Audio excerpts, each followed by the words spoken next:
This video, I'm going to share with you the secrets to reading piano sheet music. And I'm not talking about like reading the line notes and the space notes like, oh, every good boy deserves fudge, or like face and then the left hand has its own phrases. Like you have to learn those too, but I'm talking about how to actually read the music quickly. So I have this song here, I Just Can't Wait to Be King, from The Lion King. I just had a Disney book laying around. But the way I read music is not one note at a time. I read in groups. So some music, like a more poppy, like a more pop song, is going to have the chords written in on the top. But if it doesn't, then I would go through and write in what the chords are. How do you know what the chords are for each measure? The overall chord is the notes in the right and left hand, what chord they form as a whole. So here we have G, B, and D. So what chord, and a G in the bass. So what chord would that be?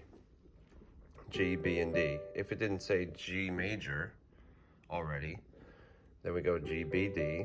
Oh, that's a G major chord. Okay, so if it didn't have it written in already, you could write G major on the top of this measure, so you know where your fingers are supposed to go. G, B, D, and then G on the top.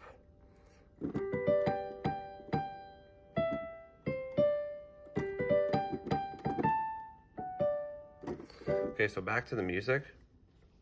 So here, I'm not reading G, B, D, G, G, G. I'm looking at this and I can see this as a group. I see this as an arpeggio, a G major arpeggio. So I know the notes are skipping.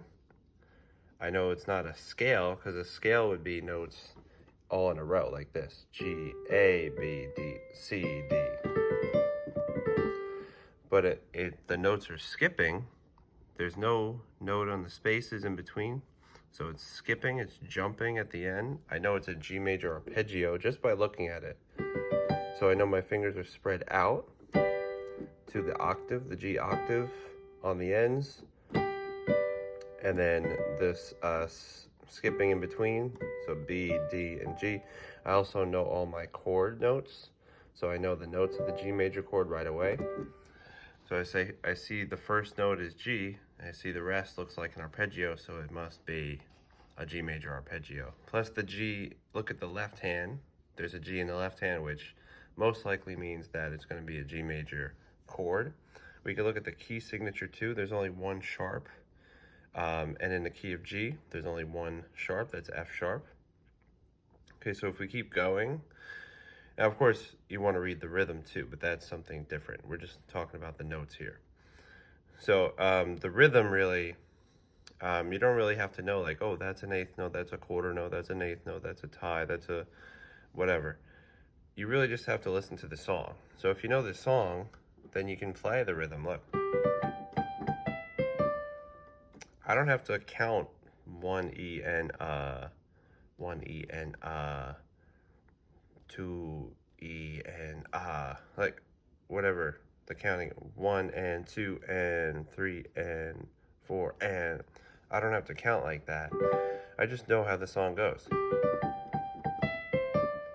And I know in the song that the note goes down from this G on beat 1 of the next measure. So watch.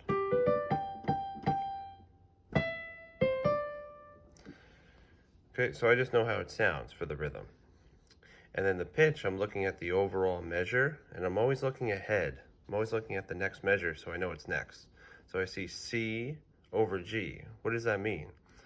It means C major chord over G in the bass. So if we look at the music, it's G in the bass, and there's an E and a C.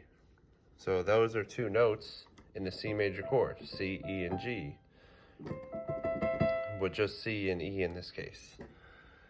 And then it goes back to a G major chord, which there's a D here in the melody and a G in the bass. Now this is an easy piano book, so there's not going to be as many notes.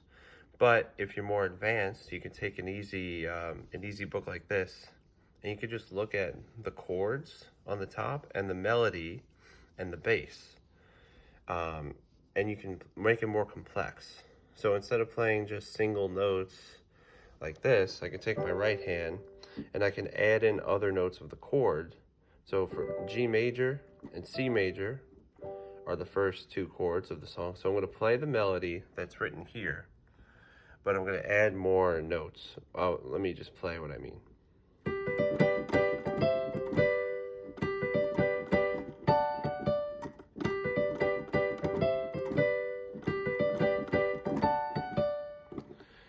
Okay, so what I did there, of course, written here, there's only one note at a time,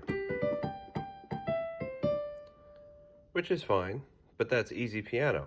But if you want to make it more interesting, like the actual song, then you can just play any note from the G major chord with the melody. So watch. See how the melody on the page is G, but I'm playing all the notes of the G major chord below it, G, B, and D. Or I could just play the D. Whatever I want to do. And with the C major chord, on that E, right here, on that E, where it says C major over G, I'm just playing the notes of the C major chord. I'm just really keeping the melody on the top, and then below the melody, I'm playing notes from the chord.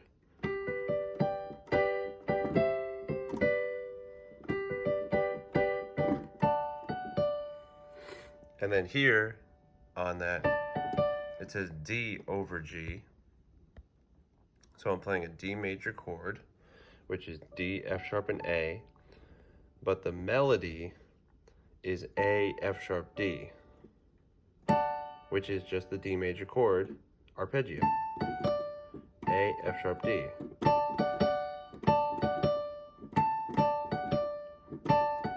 So on the first note, I'm playing just the chord because the melody's on the top already. And I'm leaning my hand to the right on my pinky to emphasize that melody on the A. I can lean to the left, then you hear more of the thumb note. But since the melody's on the top, I'm leaning to the right, so you hear more of that A. So again, lean to the left, emphasis on the D, lean to the right, emphasis on the A, or the top, emphasis on the top or the bottom note. Okay, so if we keep going,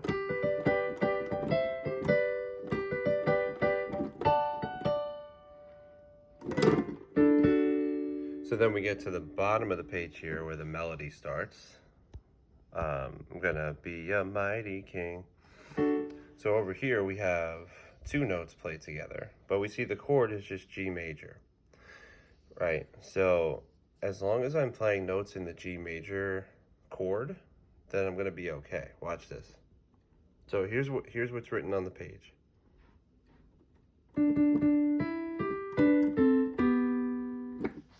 Okay, so now here's what I'm gonna do. So I'm just, on the first part, I just added B on the bottom with every single note. And then I added an E on that last G. The reason I did E instead of D, you could do D too if you want.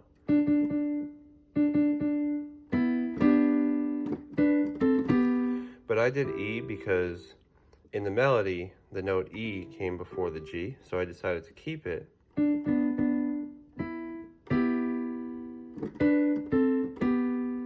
I think that sounds cool. But again, it's all up to you. It's all improv. So as long as you keep the notes in the scale or the chord, then that's fine. And E is a note in the G major scale, so that's totally fine. Now I'm gonna just do one more section here. So I've never seen a king of beasts with quite so little hair. So here's what's written there. Well,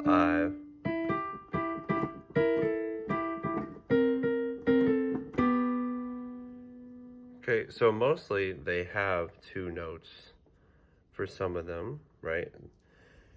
But what I'm gonna do is I'm gonna add a note for every single melody note. So here we go.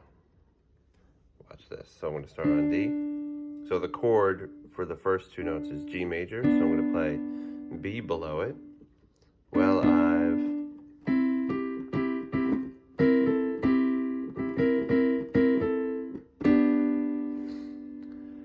so I just played the exact same thing, but I added more notes either in the middle. So like right here, the chord is C, but here is C and B flat. I know that's a C7 chord, the root and the seventh of the C7 chord. So all I did there was I added the E and the G in the middle. Now in the music, the E is in the left hand, so you might just want to play the G in the middle, just so you don't have too many E's. But it's up to you again. You play it and see how it sounds. Now this is not a lesson for I Just Can't Wait to Be King. This is a lesson on how to read the music more effectively. So one more time. So instead of reading note by note, instead of reading linear, we're reading in groups. So we're looking at the whole measure and always look ahead at what's coming next. If the music has the chords on the top, then that's great. Then use those to know what notes are in the measure. If I see G major, I know there's going to be all the notes in the G scale potentially in that measure. G, A, B, C, D, E, F sharp, and G. I know there might be a G chord, G, B, and D. There might be a G7 chord, G, B, D, F, G major 7, G, B, D, F sharp, maybe a G6, G, B, D, E, maybe a G sus, G, C, and D, and then move the C to B. There could be anything related to G major just in that measure, but at least I know, at least I'm prepared. Okay, so do that first and then read the music second. Then you can look at the notes. And if you know the song and you go to play it and something doesn't sound right, then look at the notes. Then go, okay, then go one at a time. And then something like over here, where we know this is a C major chord section, right? All three of these measures are C major chord notes. But here I see a B flat. That's not in the C major scale. But wait, I know a C7 chord. So I know B flat is the 7th for a C7 chord. So I know that is normal. That should be there. Then we go back to G major. Okay, and I know because this is G major that the B is natural again, because B natural is in a G major chord. Okay, so I hope these tips helped. And if you want any tips on knowing your chords or note reading, or scales, or arpeggios, or octaves, or anything like that, I have a bunch of those videos. I'll link them in the description below. Check them out, and I'll see you in the next video.